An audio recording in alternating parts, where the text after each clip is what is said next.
अभी जो हम लोग पढ़े reissue, partially reissue of share, उसमें भी हम देखे और पिछले जो क्लास रीइश्यू ऑफ शेयर में whole forfeiture share of reissue में भी देखे कि क्या कि हम लोग जो रीसेल अमाउंट जो होता है, जो फॉरफीचर शेयर को जो रीसेल करते हैं, जो रीइश्यू करते हैं, उसका जो अमाउंट है वो फेस वैल्यू से कम रहता है ना। अभी इस मैथ्स में हम लोग सीखेंगे कि जो फॉरफीचर ऑफ शेयर है उसको जब री इश्यू करेंगे तो उसका अमाउंट क्या होगा, मोर देन फेस वैल्यू होगा, यानी कि फेस वैल्यू से ज्यादा होगा, दैट मींस कि प्रीमियम पे होगा। ठीक है, तो उसका जर्नल एंट्री कैसे होगा वो अभी हम लोग सीखेंगे। ठीक है, तो क्वेश्चन को ध्यान से देखिएगा। क्वेश्चन है कि A company limited issue forfeited 1000 share of rupees 100 each for non-payment of first call rupees 20 and final call rupees 25। ठीक है, ये हो गया क्वेश्चन फॉरफीचर का। अब रीइश्यू इसमें डालेंगे, ओनली 700 कर देते हैं, only 700 share where reissue of rupees. अब देखिए ऑफ रुपीज इसमें कितना कर लेते हैं, फेस वैल्यू है 100 रुपीज, तो इसमें ले लेते हैं 110, है ना, of rupees 110 pass journal entry. ठीक है, पास जर्नल एंट्री। अब इसका जर्नल एंट्री कैसे करेंगे। ठीक है, तो जर्नल एंट्री करने के लिए, ठीक है, सबसे पहले तो वही शेयर कैपिटल वाला जो फॉर्मेट आपका रहेगा, फॉर्मेट क्या रहेगा, सबसे पहले आप लोग date particular ledger folio amount debit amount credit, इसको फॉर्मेट जरूर बनाइएगा। ठीक है, ये हो गया डेट, ये हो गया पार्टिकुलर, ये हो गया लेजर फॉलियो, ये हो गया अमाउंट डेबिट अमाउंट क्रेडिट। ठीक है, अब इसमें जो है पहला entry forfeiture share capital account debit to share forfeiture account to क्या होगा, किसका पैसा नहीं दिया है, टू फर्स्ट कॉल का पैसा नहीं दिया 20 रुपीज और फाइनल कॉल का नहीं दिया, तो नॉन पेमेंट में जाएगा ना जी, टू फर्स्ट कॉल अकाउंट और टू सेकेंड कॉल अकाउंट। ठीक है, तो शेयर कैपिटल में कितना जाएगा, 1000 शेयर है 100 रुपीज के हिसाब से, तो ये हो गया 1 लाख रुपीज, है ना, 1 लाख रुपीज हो गया। फर्स्ट कॉल में कितना मनी नहीं दिया, 1000 इंटू फर्स्ट कॉल का मनी 20 रुपीज वो नहीं गिवन है, तो ये हो गया 20,000 रुपीज, और ये 1000 इंटू 25, तो ये हो गया 25,000 रुपीज, है ना, तो ये हो गया 25,000 रुपीज। फॉरफीचर में कितना हो जाएगा, फॉरफीचर में कितना चला गया, 20 रुपीज फर्स्ट कॉल में और 25 रुपीज फाइनल कॉल में, ये नहीं दिया है, तो दिया कितना, 100 रुपया में 45 रुपीज तो दिया नहीं, दोनों मिला के, तो दिया कितना 55 रुपीज, है ना, तो 55 इसमें आएगा, तो ये कितना हो जाएगा 55,000 हो जाएगा। ये क्लियर है, ये हो गया आपका शेयर फॉरफीचर, शेयरवेयर फॉरफीचर हो गया, नरेशन डाल दीजिएगा शेयरवेयर फॉरफीचर।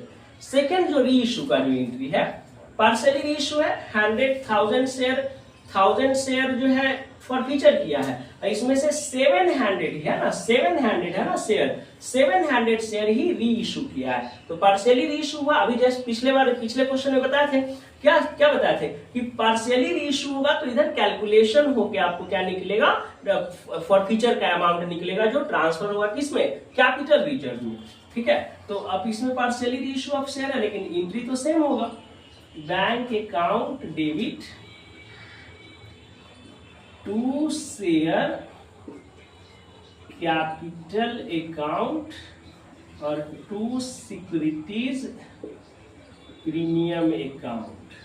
ठीक है, अब ध्यान देते देखिए, अभी तक जो पिछले क्लास में उससे पहले जो क्लास हम किए करवाए उसमें आपको बताते थे कि 100 रुपीज ईच है अगर फेस वैल्यू, किसका 100 रुपीज ईच है यदि फेस वैल्यू, तो 100 रुपीज से कम ही में रीइश्यू हो रहा था। पिछले वाले क्लास में पिछले वाले क्वेश्चन में था कि 85 रुपीज पे रीइश्यू हुआ, यानी कि 15 रुपीज लेस पे। लेकिन यहाँ क्या फेस वैल्यू है 100 रुपीज, लेकिन रीइश्यू कितना में हो रहा है 110 में, तो 10 रुपया एक्स्ट्रा ना बेच रहा है जी, तो इसको कहेंगे सिक्योरिटीज प्रीमियम। ठीक है, 10 रुपया एक्स्ट्रा हो गया ना, तो इसको कहेंगे सिक्योरिटीज प्रीमियम। तो बैंक में अमाउंट कितना जाएगा 700 इशू किया है 110 रुपीज के हिसाब से, तो ये कितना हो जाएगा 77,000 है ना। शेयर कैपिटल में कितना जाएगा 700 इंटू कैपिटल का वैल्यू कितना है 100 रुपीज है ना। कैपिटल में तो हमेशा क्या जाएगा फेस वैल्यू ही जाएगा ना, तो ये हो जाएगा आपका 70,000 और प्रीमियम कितना है 700 इंटू 10 रुपीज के हिसाब से, तो ये 7,000 हो गया आपका प्रीमियम। यहाँ पे क्या जाएगा narration forfeiture share where reissue. Clear हो गया।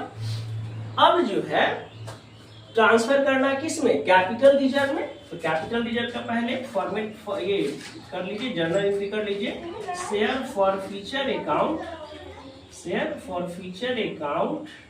Debit to capital reserve account, share forfeiture account debit to capital reserve account. अब जो है इसको कैलकुलेशन, इसमें क्या अमाउंट जाएगा ये कैलकुलेशन करेंगे, क्योंकि पार्सली रीइश्यू है, और जब भी पार्सली रीइश्यू रहेगा हम आपको क्या बता है कि आपको कैलकुलेशन के थ्रू इसका अमाउंट निकालना पड़ेगा ट्रांसफर टू कैपिटल रिजर्व का। तो यहाँ पे देखिए वर्किंग नोट में आप डालेंगे कि प्रॉफिट ऑन कितना शेयर है 1000 है ना, profit on 1000 share for feature कितना है जी 1000 शेयर फॉर फीचर कर रहे हैं तो अमाउंट कितना आया है 1000 शेयर फॉर फीचर किए तो अमाउंट कितना है फॉर फीचर का 55,000 है ना। Therefore profit on one share for feature करेंगे तो कितना आ जाएगा 55,000 बाई 1000 है ना, 55,000 बाई 1000। अब देयरफॉर कितना रीइश्यू किया हम बताया ना, जितना रीइश्यू करेगा उसका वैल्यू निकालना है, तो 700 रीइश्यू किया है ना, तो 7 therefore profit on 700 share for feature तो कितना हो जाएगा 55,000 बाई 1000 इंटू 700, 000 से 000 कट गया है, कितना हो जाएगा 7 5 35 और 7 5 35 और 3 38, कितना हो जाएगा 38,500। तो ये जो 38,500 हुआ इसमें से यहाँ अगर है ना रीइश्यू में यदि फॉर फीचर रहता डेबिट में तो घटा के जाता है ना, फॉर फीचर में ये 38,500 है, यदि रीइश्यू में क्या रहता फॉर फीचर का अमाउंट यदि डेबिट रहता तो घट के जाता इसमें, लेकिन चूंकि ये तो बेचा है 110 रुपीज में ना, प्रीमियम पे ना बेचा है, फेस वैल्यू है 100 रुपीज और बेच रहा है 110 रुपीज में, तो 10 रुपीज तो प्रीमियम है, यहाँ तो प्रीमियम का एंट्री है, यहाँ तो डेबिट में है नहीं फॉर फीचर का कुछ, तो यही जो अमाउंट निकला 38,500 ये आपका जाएगा किसमें कैपिटल रिजर्व में जाएगा। ठीक है, ये हो गया आपका प्रीमियम पे जो इश्यू हो गया, मतलब मोर देन फेस वैल्यू पे जो रीइश्यू हुआ शेयर। ठीक है, तो आई होप कि ये जो आपका टॉपिक है forfeiture reissue of forfeiture share, reissue में भी दो कंडीशन, जो whole amount, whole forfeiture of share reissue और partially forfeiture of share reissue, आपको दोनों जो है तीनों चारों कंडीशन जो है आपको बता दिए हैं कि जब लेस देन फेस वैल्यू पे करेंगे तो क्या, लेस देन फेस वैल्यू पे जब रीइश्यू करेगा तो क्या एंट्री होगा, और मोर देन फेस वैल्यू पे जब रीइश्यू करेगा तो क्या एंट्री होगा। ठीक है, तो ये हो गया आपका फॉर फ्यूचर का जो टॉपिक है वो खत्म हो गया। ठीक है।